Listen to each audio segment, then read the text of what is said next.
It is astounding the way, after thousands of years, mixed martial arts would just totally wreck traditional martial arts in its applications and its understanding of what actual fighting is like.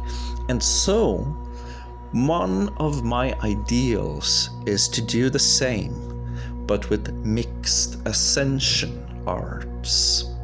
The ground game, just changing it, because in mixed martial arts, they didn't know about the importance of the ground game.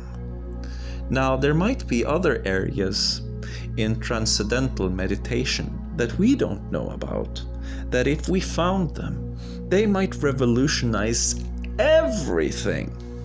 And so I keep a journal, and you will see, the kind of sensuality I've gone through. I've tried to really paint down and make illustrations and such, so that you can look at it as like, okay, what is he sensing? Because in a lot of, for example, Alex Gray's psychedelic art, I would have to say that he's trying to paint a feeling. And so my will goes towards, where should I go? And I tried to make community posts so I can ask you questions about what you want. Is there anything you want me to go through? Maybe I have a puzzle piece, because I've been through a lot. And also, if you ask me, and it's actually relevant, how do I do this? And I was like, wow, how is that useful? Well, it's useful because I want to do this. Oh, really? That's a very smart way of thinking right there. You're very focused on what you want.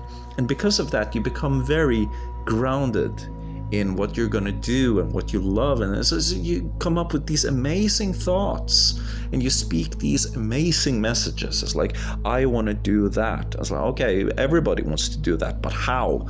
Well, maybe if I could access the Akashic records, then I could read that and somehow program myself with that understanding, which is something I've done. Like, that was how I got my very strange thing in my finger. And it's connected to my third eye in such a way that I can look with my eyes closed. And if I touch it with this finger, then what I look at will kind of adapt to what I'm seeing. And I call it, the finger of Akash. And it's on my left hand, and it's my middle finger, because it's something about reaching. It's the longest finger, So when I touch it, it becomes something I can see, even if blindfolded, even if I don't see any light. I make damn sure I don't see any light, that it's actually my third eye, my colors that I am seeing. Because the thing is, if I don't do that, and I go and talk about it, I get massive imposter syndrome, and I don't like that. And I also need to be sure within myself that what I'm doing is legitimate, and it just feels good to do it, because then I know maybe this next guy, maybe this next guru I click on, maybe there's something to what he's saying. Maybe I should attempt doing what he advises me to do.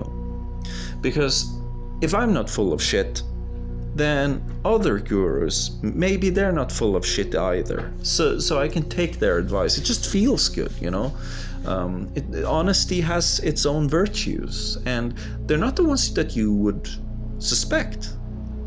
But it is a way to get ahead by using other people's eyesight and experience, and one day perhaps be filled with light, and maybe then we will wake up and see, oh, well, so that's what it is. But then we will say, that's not good enough. I want paradise. I want heaven. And then we're going to go focus towards ourselves and not what everybody else is telling us to do. And then we will try again in a different way.